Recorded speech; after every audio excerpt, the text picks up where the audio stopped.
Boa tarde a todos. Meu nome é Janaína Sportaro, sou advogada atuante na área civil e previdenciária. Em conjunto com alguns colegas, nos reunimos aqui hoje para trazer para vocês, advogados, amigos, cidadãos que estão interessados em entender um pouco melhor sobre todas essas medidas que estão sendo tomadas na nossa legislação atualmente, quase que diárias, né? Em especial na esfera trabalhista. Entender um pouco melhor sobre isso, tirar dúvidas, explicar. Estamos aqui com um time especializado. Tudo isso por quê? Diante dessa pandemia mundial aí do conhecido e popular coronavírus. Então, nossa legislação tem mudado quase que diariamente, como eu já mencionei, e aqui o nosso time está para sanar todas as maiores dúvidas para vocês aqui, colegas que estão nos assistindo, tá? Então, nós vamos começar apresentando todo mundo que está aqui conosco hoje. Doutora Natália von Bühler, acho que pronunciei o nome errado, doutora Natália von Bühler, perdão, doutora Natália. Doutora Fabiane Santana, doutor Gutenberg Teixeira, todos especialistas e renomados na área trabalhista. Vamos sanar todas as dúvidas aqui dos colegas e podem mandar as perguntas, tá bom? Vamos começar então. Então, olá pessoal, tudo bem? Eu sou a Natália, que a doutora Janaína já apresentou. Nós vamos hoje falar um pouquinho sobre a MP 936. E são dois aspectos bastante importantes, que é a redução da jornada, a possibilidade de redução da jornada de trabalho e de salário e a suspensão. Então, nós vamos direcionar algumas perguntas para os especialistas, que são a doutora Fabiane e o doutor Gutenberg, tá bom? Então, a gente vai começar, vou direcionar, doutora Fabiane, para você as perguntas com relação à possibilidade de redução de jornada e salário. Então, a primeira pergunta que chegou aqui para a gente é como pode ser feita a redução proporcional da jornada de trabalho e de salário dos empregados previstos aí na MP 936. Olá, boa tarde a todos. Primeiro, eu gostaria de registrar que é um prazer enorme estar participando, né, ser convidada e participando desse bate-papo sobre a MP 936. Então, eu agradeço bastante e espero que seja bastante produtivo, porque eu entendo que só através de informação, né, relevante, que os empresários, empregados, a gente vai conseguir meios de sobreviver a essa infeliz crise, né? A MP 936 trouxe a possibilidade da redução da jornada de trabalho com a redução de salário, tá? E ela estabeleceu alguns requisitos. Você pode reduzir, através de acordo individual de trabalho, a jornada e o salário em 25%, em 50% e em 70%. Qualquer outros limites diferentes desse tem que ser feito através de acordo coletivo de trabalho ou convenção coletiva de trabalho, tá? Então, esse é o primeiro ponto. Para redução de 25%, qualquer empregado pode estabelecer em qualquer faixa salarial. Aí, a redução de 50% e 70% para empregados que recebem até R$ 3.135, eles podem fazer acordo individual. E aqueles empregados que recebam acima de R$ 2.202,12 também podem fazer acordo individual. Quem estiver entre essa faixa salarial de 3.136 até 12.000, precisa necessariamente fazer um acordo coletivo de trabalho ou convenção coletiva de trabalho. Tá joia? E aí, qual que é o procedimento? A empresa, através do acordo coletivo de trabalho, ela precisa notificar o empregado com 2 dias de antecedência, tá? E fazer esse acordo para depois de 2 dias o empregado iniciar a redução de jornada e a redução de salário. E depois disso, ela tem 10 dias corridos, tá?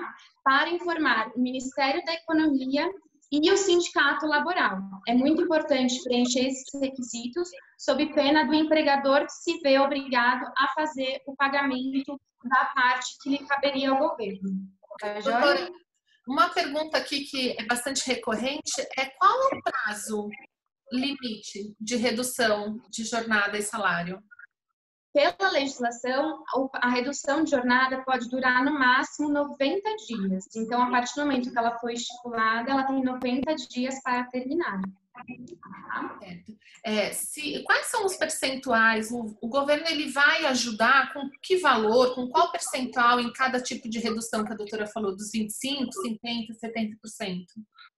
Até R$ 24,99, o governo não entraria, não compensaria o empregado de nenhuma forma. A partir de 25% de redução no salário, o governo complementa com 25%.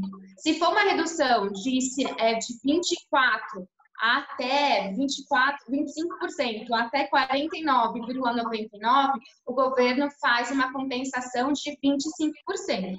De 50% até 69,99%, o governo faz uma complementação de 50% do valor que ele teria direito de receber do seguro-desemprego, tá? E se houver uma redução de 70%, o governo faria essa compensação também proporcional ao valor do seguro-desemprego. A gente precisa sempre lembrar que esses valores são referentes não ao salário do empregado, mas o valor que ele teria direito a receber no seguro-desemprego. Nesse caso, doutora, se ele não teria direito de receber o seguro-desemprego, mesmo assim ele vai receber esse benefício? Sim, ele estando empregado, ele já cumpre o requisito. Ele não precisa ter nenhum outro requisito da lei, cumprir nenhum outro requisito da lei para receber o benefício.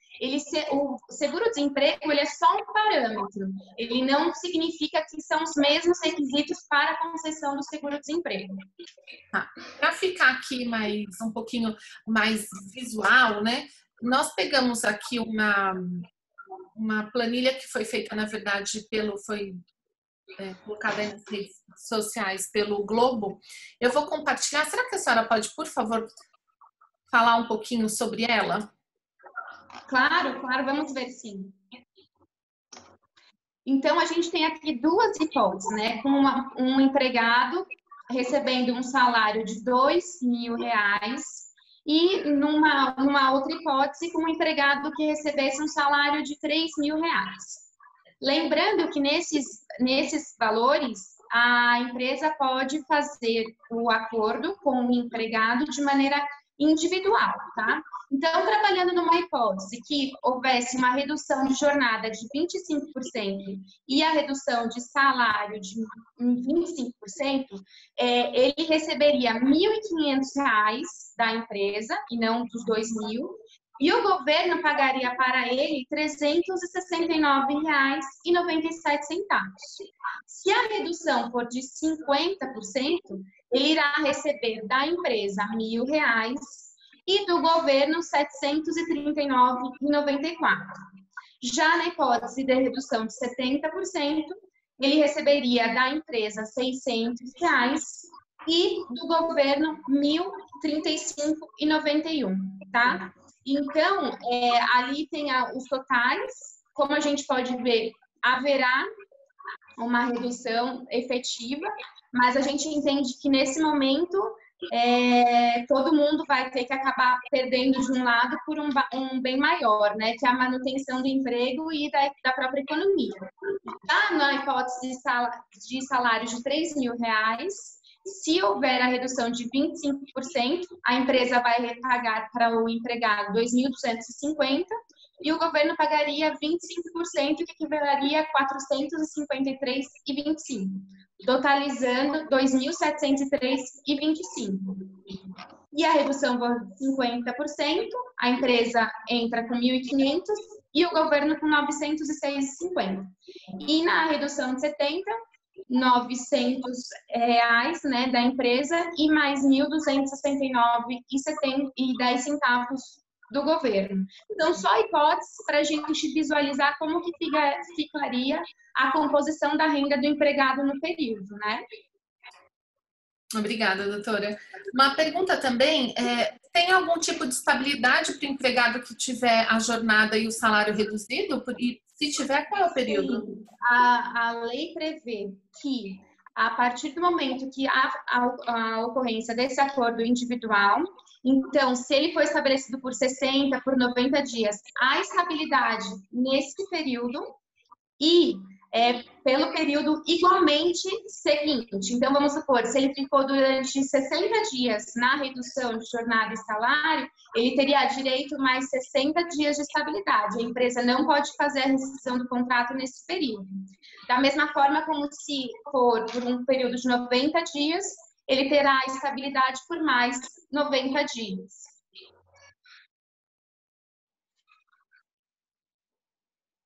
Desculpa, tem algum tipo de influência da estabilidade na estabilidade gestante? Sim, a estabilidade gestante não se confunde com esse sistema, né, da MP 936. A gestante, no caso, ela continua com a estabilidade dela, constitucionalmente estabelecida, que é de 5 meses após o parto, né? Então, se ocorrer a dispensa nesse período, ela vai receber a indenização não só desse período, mas inclusive de todo o período de estabilidade dela. Não mexe com a estabilidade gestante, não se confunde com os estudos. Certo. E essas regras aí, elas podem ser aplicadas aos aprendizes, aos empregados e aos empregados em jornada parcial? Sim, ela se aplica a todo e qualquer tipo de empregado. O único empregado que as pessoas às vezes acabam se confundindo é o estagiário, que pela CLT ele não é empregado, mas para aprendiz, doméstica, todas as hipóteses de empregados acontece isso. Vamos supor, se ele já tem uma redução, um trabalho de jornada parcial, ele pode reduzir ainda mais o contrato dele, sem nenhum problema. Até para o intermitente também, então, tem essa possibilidade, né? Sim, se ele tem um registro em carteira como trabalhador intermitente, mesmo que ele não esteja atualmente, não tenha comprovado efetivamente o trabalho, a MP se aplica a ele. Ele só precisa ter o registro de intermitente. Tá ótimo, doutora. Muito obrigada pela participação, pelos esclarecimentos. E agora eu que agradeço. Ali para a doutora Janaína. Nós vamos continuar aqui. Excelente explicação. Tiramos bastante dúvida com a doutora Fabiane. Podem continuar mandando aqui as suas dúvidas, que a gente vai continuar aqui recebendo as perguntas. O doutor Gutenberg Teixeira agora está aqui, vai nos ajudar um pouco a falar sobre a parte da MP que trata da suspensão, né, do contrato de trabalho. A doutora Fabiane falou bastante o que se aplica aos empregados e o que os empregadores podem fazer em relação à redução. Doutor Gutenberg, pode dar uma introdução para a gente o que a MP fala sobre a possibilidade da suspensão do contrato de trabalho? Enquanto isso vai chegando as perguntas a respeito, eu vou passando para o doutor. Primeiramente, boa tarde a todos. Boa tarde, doutora Janaína. Boa tarde, doutora Natália. E boa tarde, doutora Fabiane. Com relação à suspensão, nós temos um norte que é o faturamento da receita bruta da empresa de 2019, que é de 4 milhões e 800. Dali existem algumas regras do que você pode fazer para ou suspender sem o pagamento 100% e para algumas empresas que tenham o faturamento acima desses 4 milhões e 800, ela tem que fazer uma ajuda compensatória mensal de 30%. Ademais, também acho que a suspensão significa que o governo vai arcar com 70% ou 100% dessa... Que beleza. Desculpa aí, pessoal, veio um comunicado aqui. Eu não tinha preparado para fazer a introdução, pessoal. Pensei que já ia para a pergunta.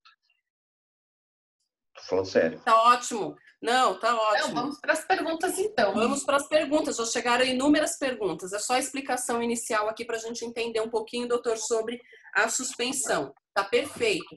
E já temos aqui inúmeras perguntas, tá? A primeira vamos lá. Pode haver prestação de serviço durante o período da suspensão, doutor? Perdão, repita, tá? Cortou o áudio seu. Pode haver a prestação de serviços durante o período da suspensão do contrato de trabalho? A empresa decidiu... Não. O parágrafo 4º do artigo 8º, ele é bem explícito, falando que é proibido. tá? Não pode, mesmo que seja parcialmente, teletrabalho ou trabalho remoto à distância, é proibido, descaracterizando assim o acordo coletivo ou individual que tenha sido feito. Então, não é permitido. Entendi.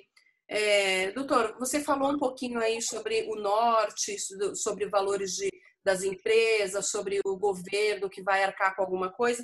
Então, fala um pouquinho mais sobre isso. O governo ele vai arcar com o pagamento de salários durante a suspensão do empregado? Do contrato, perdão? Essa pergunta acabou de chegar.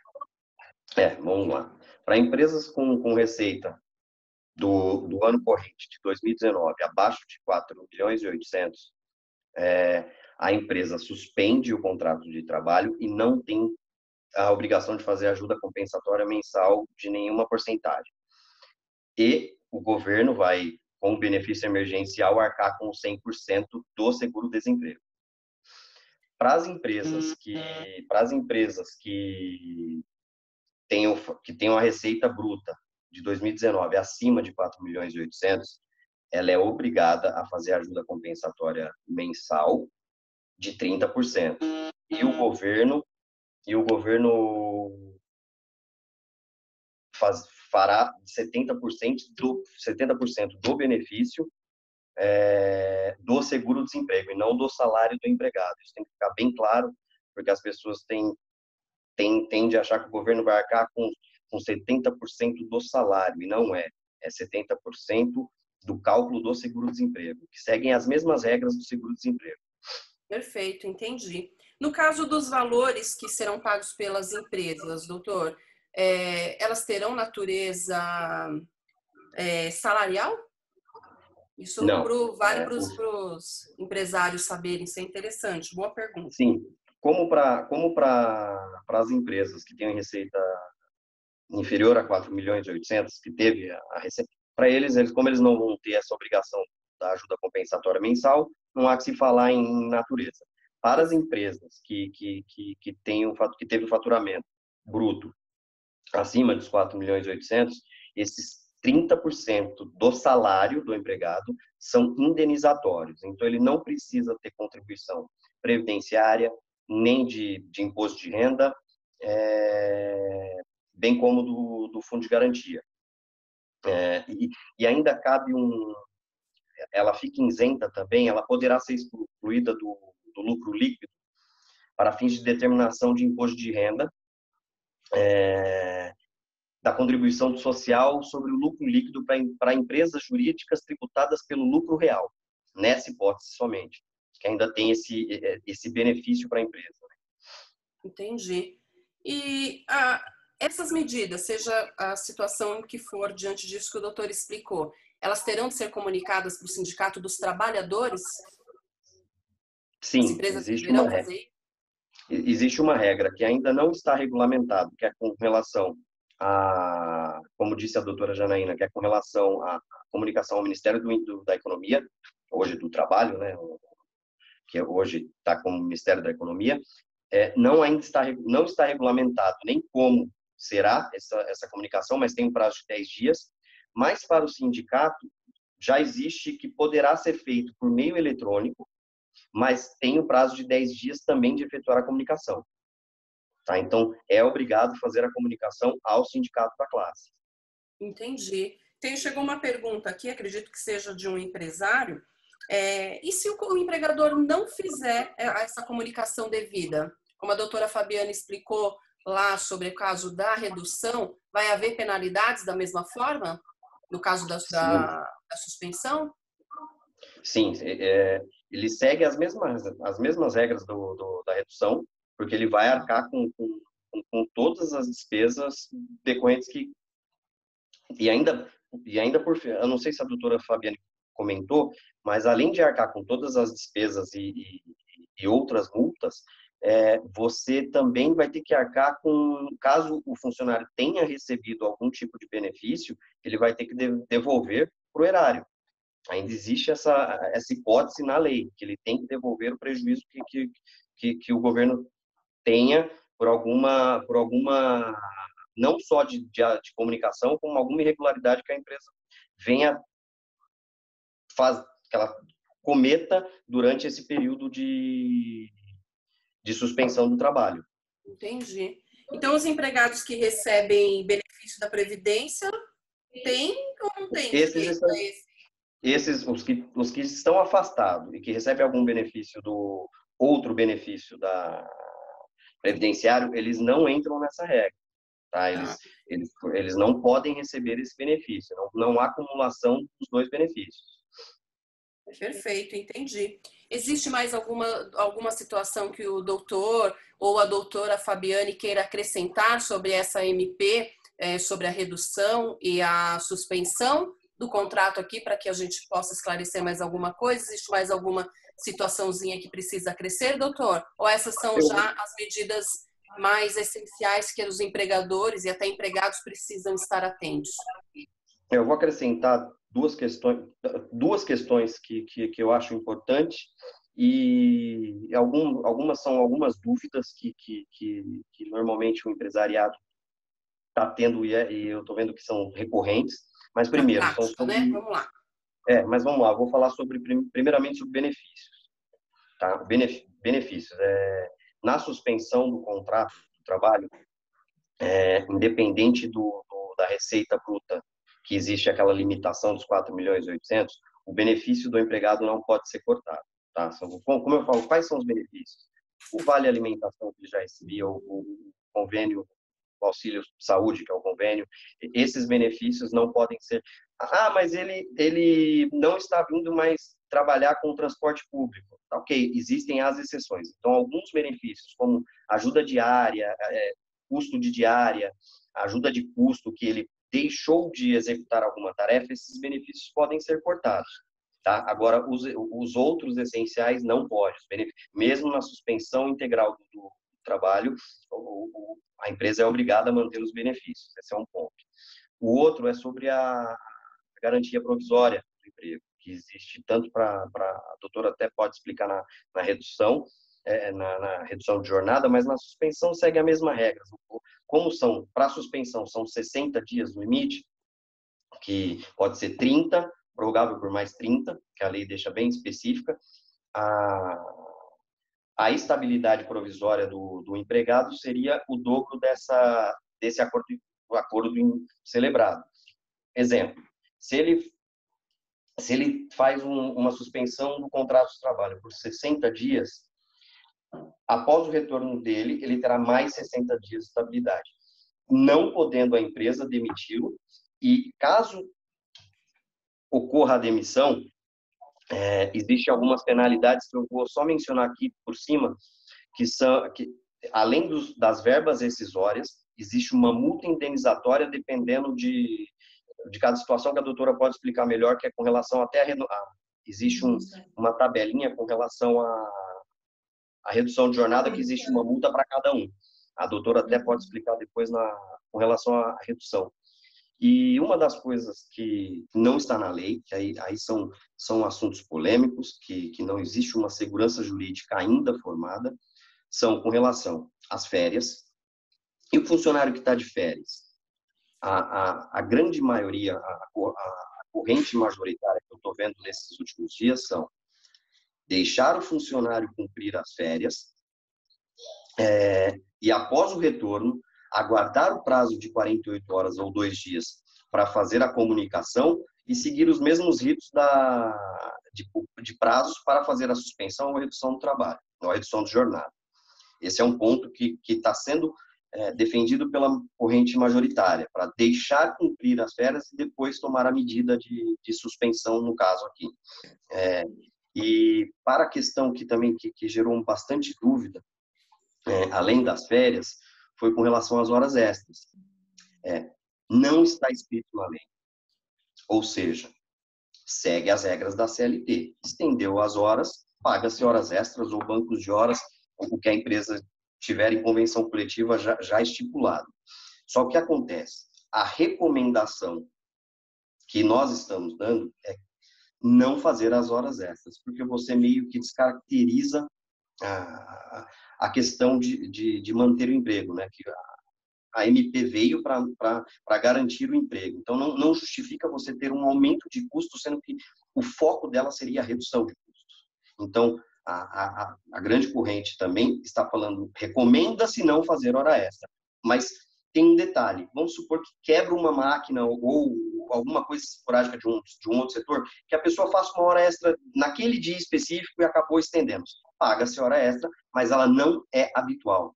O problema de habitual, isso com certeza a empresa vai ter lá na frente algum problema na Justiça do Trabalho, que o funcionário vai requerer a nulidade desse acordo e aí vai ter que receber todos os direitos ou prejuízos que ele venha ter com relação a esses acordos. E isso é uma recomendação que os doutores da Justiça do Trabalho estão tendo com relação à hora extra. Então, não estamos recomendando a execução de hora extra. Então, tem que ser uma estratégia bem elaborada pelo empresário para saber o que ele vai fazer. Suspensão, redução ou deixar algum foco lá sem...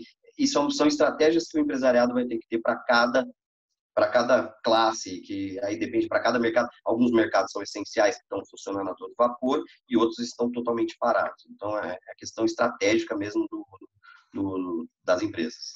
Perfeito, doutor. Já deu para dar aqui uma boa ideia de que caminho o empregador pode seguir aí para tentar, como a doutora Fabiane falou, manter aí, né, a economia ainda vigente para o bem de todos e do país. Muito obrigada, doutor. Doutora Fabiane, tem algum acréscimo, alguma situação a mais que possa aí colaborar para tirar a dúvida? Doutora, eu tenho aqui 2 perguntas recorrentes. Perfeito. A primeira é assim: quando eu posso começar a contar a redução?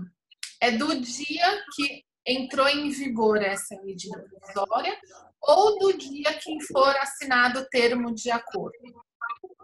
Então, o acordo tem que ser feito com 2 dias de antecedência. Então, a partir do termo inicial é o acordo. Tá. O funcionário, o empregado, ele tem que ter ciência com no mínimo 2 dias de antecedência. Tá? Em termos de acordo, ele tem que saber, vamos supor, 2 dias antes que o contrato dele estará suspenso ou que será reduzido, né, a jornada dele e o salário dele. Ele precisa ser cientificado com 2 dias de antecedência. Certo. E a partir desse momento do termo do acordo, tá? Obrigada. Outra pergunta tem aqui é a seguinte: existe a possibilidade de alternar suspensão e redução? Qual é o limite disso? Qual é o prazo limite? Era exatamente esse tópico que eu ia pedir, porque eu acho que é bem importante, como o doutor Gutenberg falou, como decisão estratégica da empresa, às vezes quer deixar um setor, vamos supor, a gente pode acumular os 2, tanto a redução quanto a suspensão, os 2 institutos, dentro do mesmo período para setores diferentes. Então, vamos supor, o setor comercial, que está mais parado, faz uma redução, e o setor de produção, que não tem produção, não vai precisar produzir, ele pode suspender. Ele pode fazer cumulativamente, né, um seguido do outro. Primeiro, vamos supor, suspende agora, depois reduz. Ou ele pode fazer concomitantemente, no mesmo período. Um setor fica com jornada reduzida, outro setor fica com contrato suspenso. Da mesma forma, pode ter um setor com redução de 50% da jornada e 50% do salário, mas outro setor com 70%. Nada impede. O que não pode haver é distinção entre iguais. Tá? Uma mesma pessoa que tem o mesmo salário, faz a mesma função dentro da mesma equipe, não pode ficar suspensa enquanto o outro está prestando serviço. Certo. Mas esses institutos podem ser acumulados desde que não ultrapasse 90 dias, tá?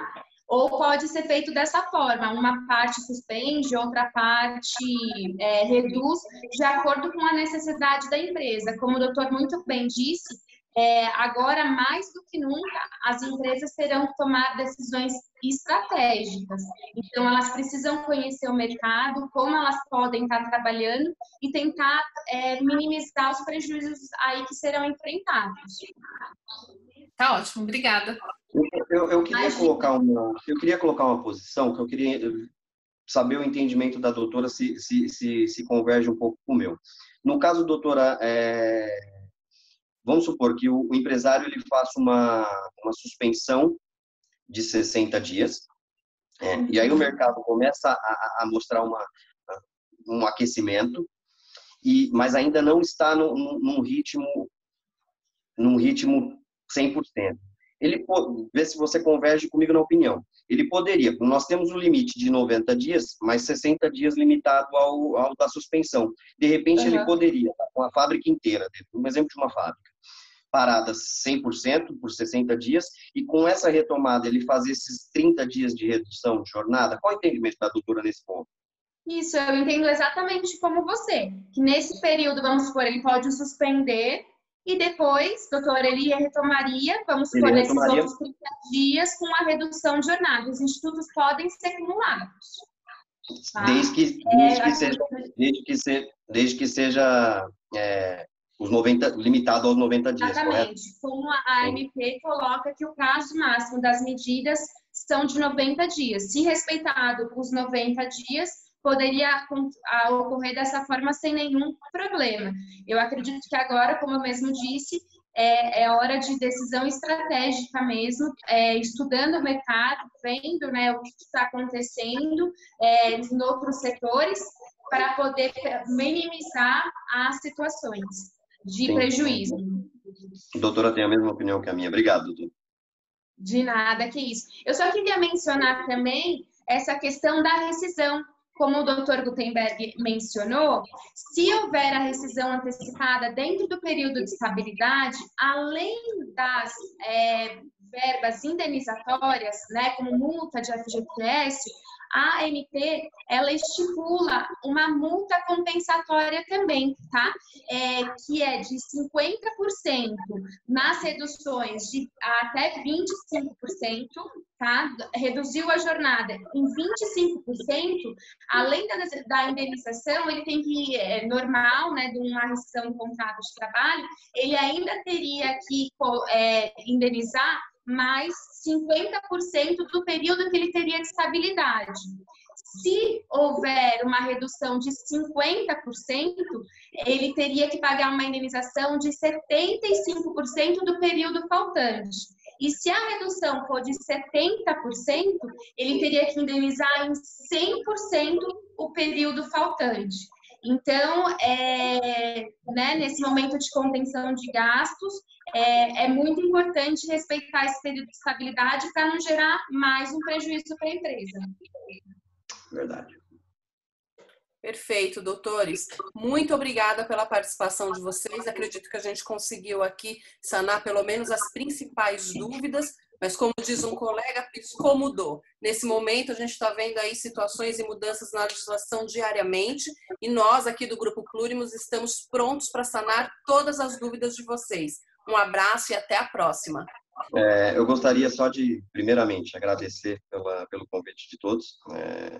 Foi muito bom aqui compartilhar ideias, a crescer mais ainda de informações que nesse momento nós precisamos muito, porque a cada dia é uma nova MP, uma nova lei.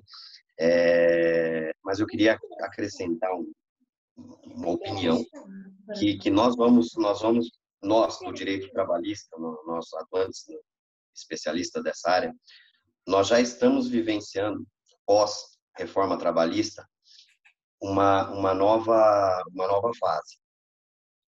Que eu acredito que após a crise, nós vamos mudar totalmente o que nós tínhamos de protecionismo com relação ao direito do trabalho.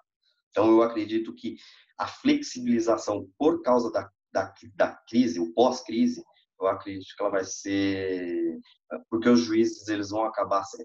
Ninguém se sabe, tá? Isso é muito obscuro, é um caminho que não dá para tirar prognóstico. Isso aqui é uma opinião do que eu acho que tende a ir o direito do trabalho e que vai aumentar muito nossa demanda após essa crise, após o coronavírus, né? Eu digo, tem o pós-reforma